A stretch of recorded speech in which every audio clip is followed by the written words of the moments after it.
Hello there friends, welcome back to my channel. Today I'm going to be playing Tiny Glade again. So for this video, I wanted to make something more realistic. I had been sticking to the fantasy theme for a while, aside from like the hiking trail.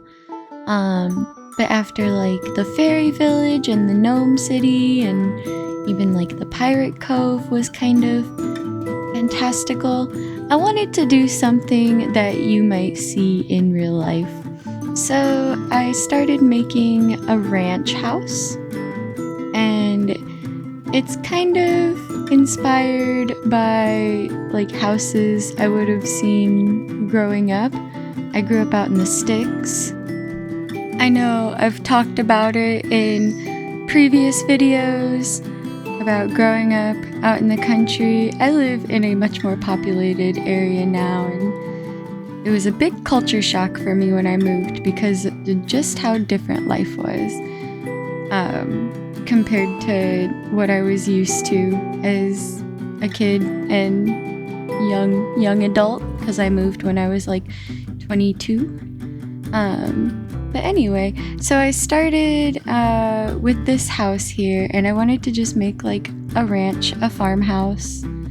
I like adding the contrasting colors to the different house pieces. So you've got the reddish pink house and then the stone accent walls. I think that's really pretty. And then I wanted to make like some gabled windows. I think that's what these are called, up on the roof. So I made like a little tiny box, and I thought it just looked so cute, and so I matched it on the other side.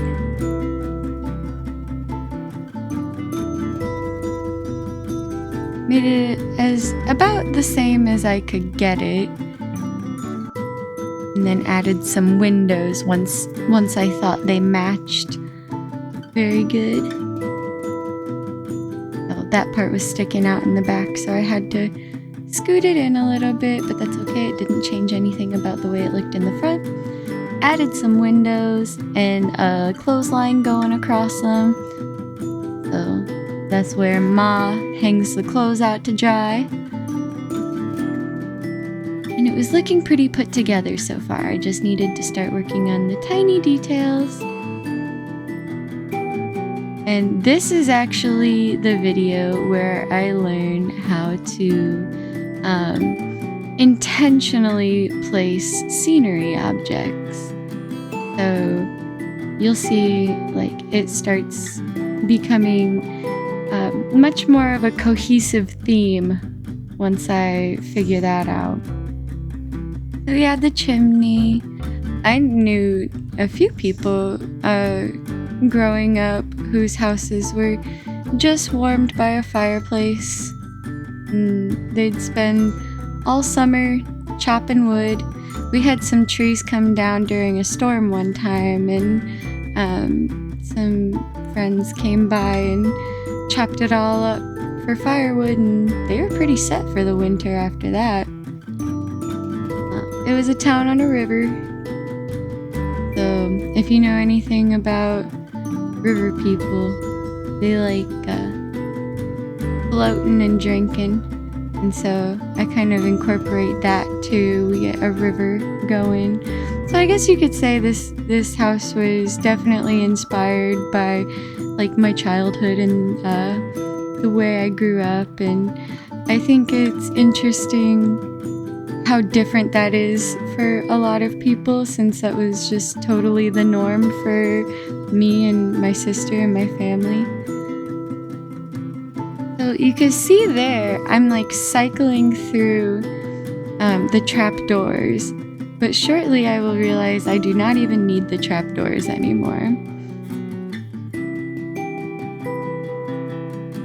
I love the lighting when it goes from day to night and night to day. So pretty. Very reminiscent of a country sunrise. I added a little path going back here, and I wanted to make like a garden patch But at this point, I didn't know I could place the items how I wanted to. So I was like, how am I going to make this into a garden? And what I decided on was using trees. And I said, well, it'll be like an orchard, less of a garden, more of an orchard. My family and I love going apple picking in the fall. We got a really nice apple orchard / pumpkin patch / sunflower patch close to our house, and we've been going there for like 5 years, and we really like it. I've been taking my daughter there since she was like 2, and then a couple years later it was like our first family outing when my husband and I had started dating, so the apple orchard is very special to us. So here's where I added the river. Just another apple orchard thing. I saw a stand-up bit from Joe Gatto, I think his last name is Gatto, from Impractical Jokers. And he's doing stand-up and he's like, we're white people who have Instagram, and what do we love to do? Go to apple orchards. That was funny and relatable, but we've since gotten rid of our Instagram, but that's totally true. White people with Instagram love those apple orchard pictures so much that there is like photo ops all over the apple orchard now, and like backdrops and stuff, and it's kind of sickening. So I added the trees to the orchard, and then I wanted to make the barn. We had a big red barn that was like 100 years old in my childhood home, but I always liked the barns that were not the typical red. So this one I made match the stone accents on the house. And then we got some big arches so that animals can go in and out, seek shelter when it rains, and go in when it's bedtime. We added a fence all the way around. Me and the mouse in my pocket. You ever have an old person say that to you when you were a kid? You say we, and they say, who's we? You and the mouse in your pocket? I thought old people say like the weirdest, silliest things. I like another one that I heard is the best like country phrases are ones to describe how dumb someone is. And so I think my favorite at the moment is, that boy's cheese slid off his cracker. I like that one a lot. I said that to my papa one day, and he just laughed. I felt so cool, like I was in with their generation. Anyway, I kept working on our barn, adding the little details. The animals need somewhere to get their water, so I added a little tiny pond watering hole. Normally they'd have like a trough. When I was a little kid, my dad used to fill up an empty horse trough with water, and me and my sister would swim in it. Not really swim, just like stand and splash around and dunk each other. And we'd always end up playing in the mud all around it after that. And my mom or my dad's got an embarrassing picture of us just covered in mud after playing in the horse trough.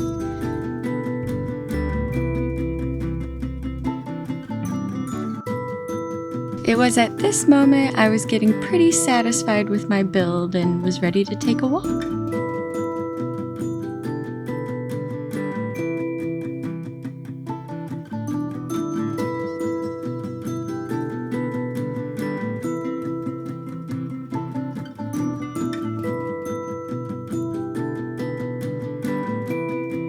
Except I wasn't, because then I learned I could place more objects, so I went back in after I had already took a walk. This was a different play session, different nap time for my baby, you could say.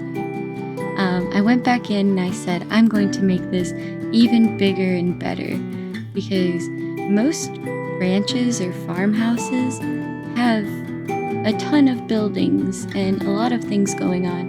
So I just started by extending the path to reach outwards so that there was like a way in and a way out. And then I just made like a little path along the river. There's a walking path, some stones right out on the edge of it. So you can see I placed a silo right next to the barn too, which I really, really liked.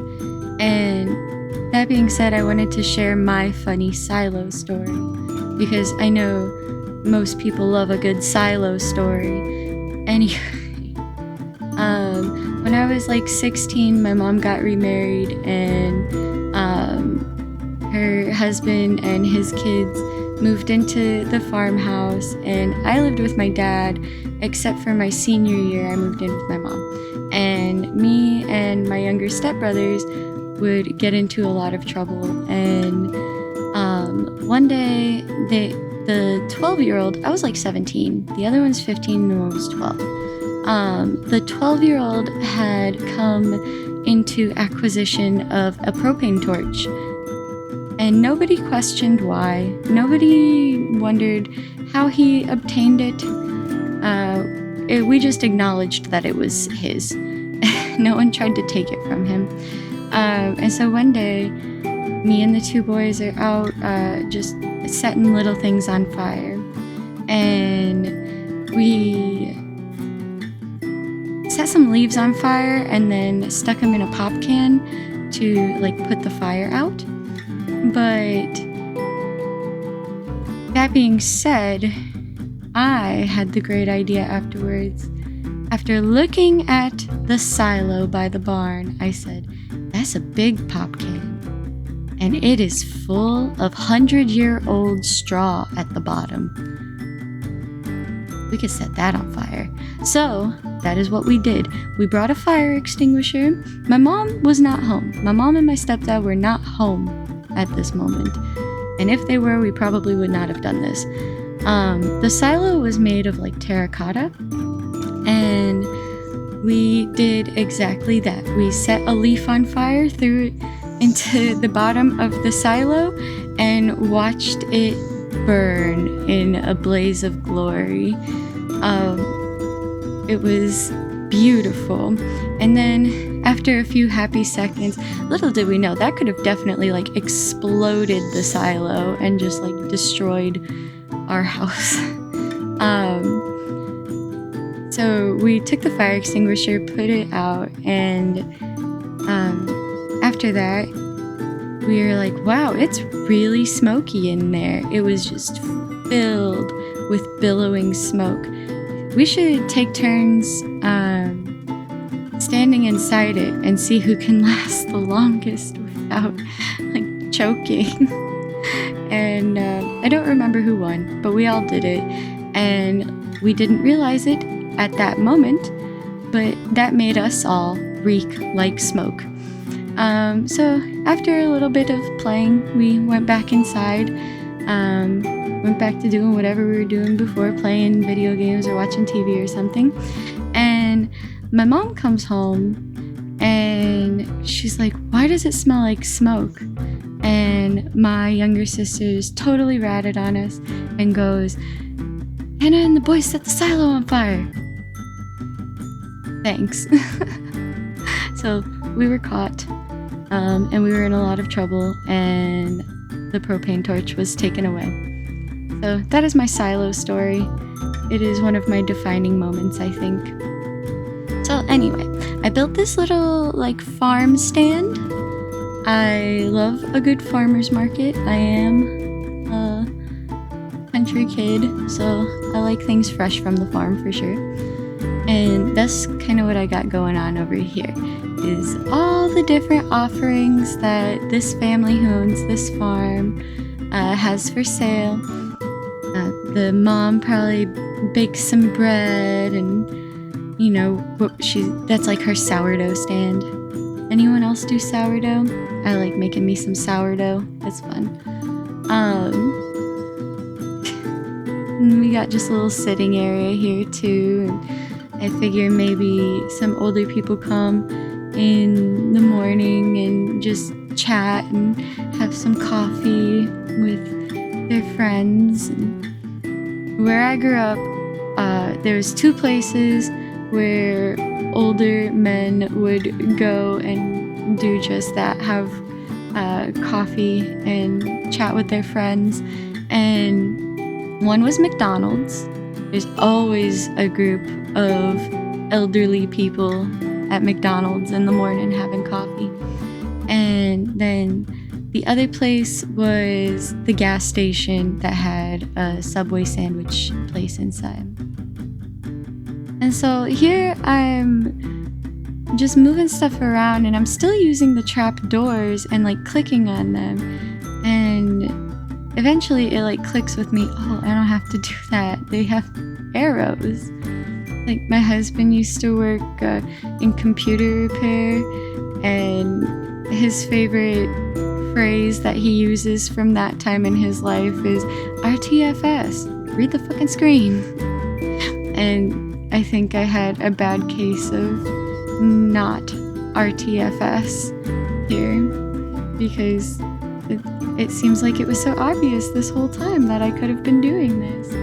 And so I just sort of cycled through all of the different items and saw what was available to use as decorating as each thing popped up.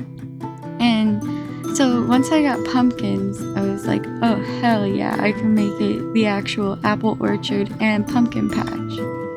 And then the orchard also has sunflowers, so I do put like a couple sunflowers out front too. We got this signpost, which I think is really cute, so I put it out here in front. And that building that's to the left, I figured is like where people could park smaller modes of transportation, like bikes or wagons. When I was like in 1st grade, I knew how to drive a horse and buggy. We didn't have like a whole Amish size buggy or anything, but just like a little horse cart. And I had a mini horse that knew how to pull a cart. And I had a friend who lived about a mile down the road. And every now and then I'd just hook up my horse, and my dad would sit with me while I was in control of the reins, but I'd drive us down the road. And my friend would hop on the cart, and she had like 4 brothers or something, so we'd run around with the horse in the cart. It's super funny looking back. I can't imagine my daughter at 6 like being in charge of such a vehicle. I really love the hay bale objects, so I placed a lot of them here in the barn. I have mentioned in a previous video that in the house I grew up in, we made our own hay. I call it like a hay farm. We didn't like sell the hay. It was just, we made the hay for our animals. And I remember when my dad got, he got this smaller Japanese hay baler, and you just pull it with the tractor, and the dried out grass, which has now become like hay, it gets like sucked up into the hay baler, and the twine ties automatically inside, and out pops a square hay bale, and you can change the size. And my dad always made them smaller so that we were able to throw them easily. And my sister asked my cousin, how does the twine tie when it's going through the machine?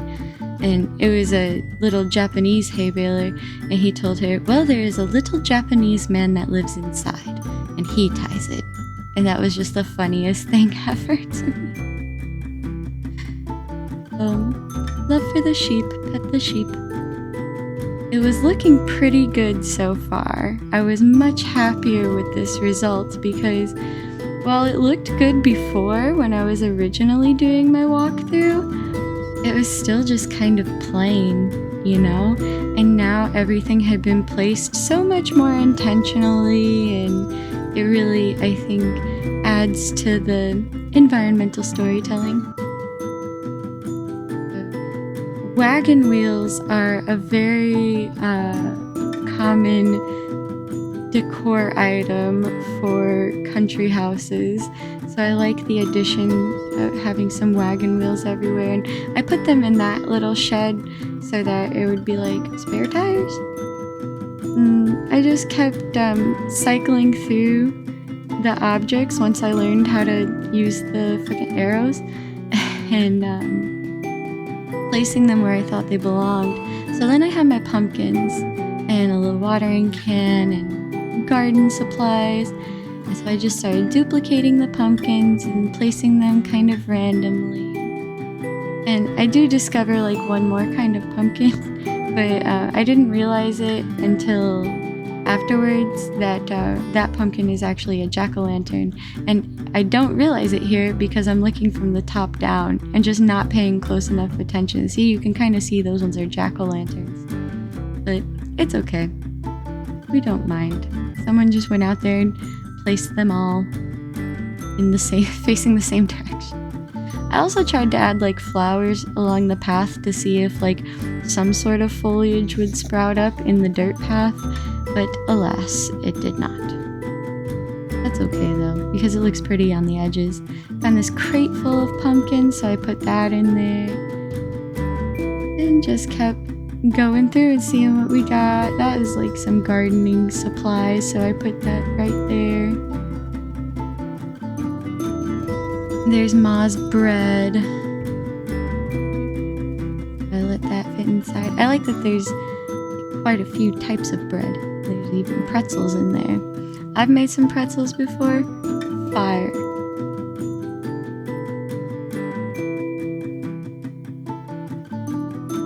We got some brooms so they can just like sweep up when it gets dusty from the sand paths and things like that. And whenever you harvest a field, it like picks up a bunch of dirt and throws it all around for miles and miles.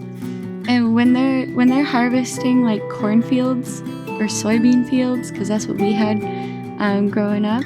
Not we didn't have. We were just surrounded by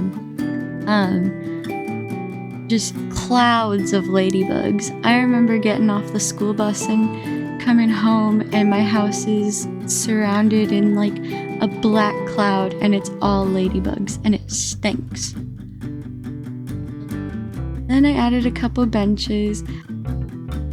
I was being like infuriatingly stupid because when I should have left click, I would right click and just totally delete the object after I had dragged it across the map, and then would lose it and have to go back, reduplicate it. And so I was still figuring it out. I found out that you could actually get the nests to spawn.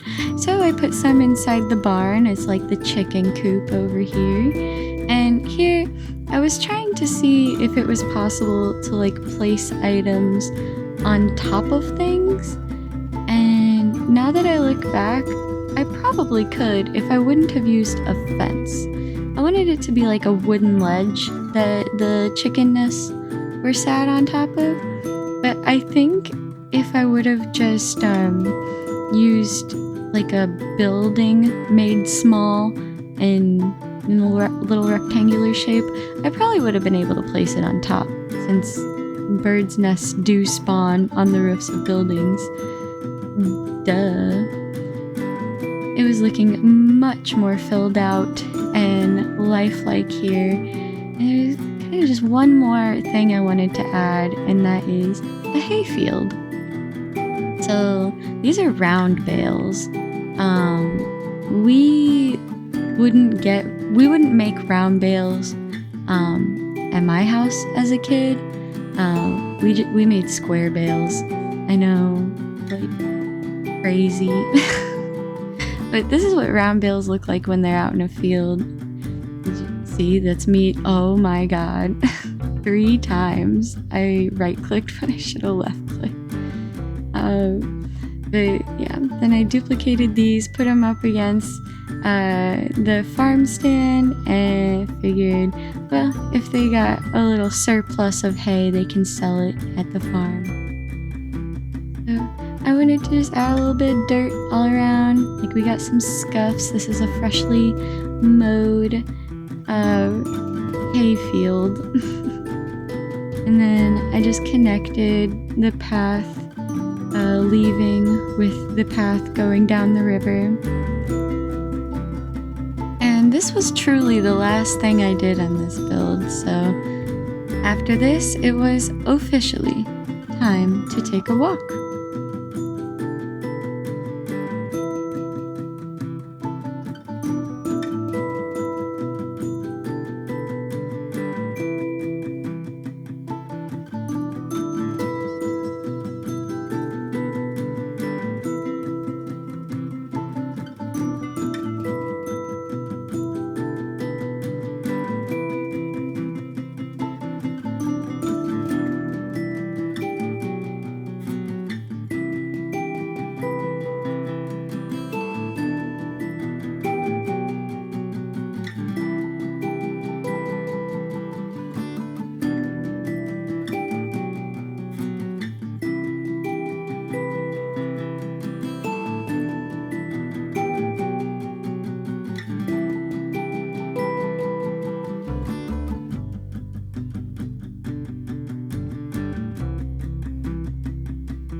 If you made it this far, thank you so much for watching. Please like if you liked it, leave a comment. Let me know what you're having for dinner because I always need ideas. Subscribe if you haven't, and I will see you in the next one. Thanks for watching. Bye-bye.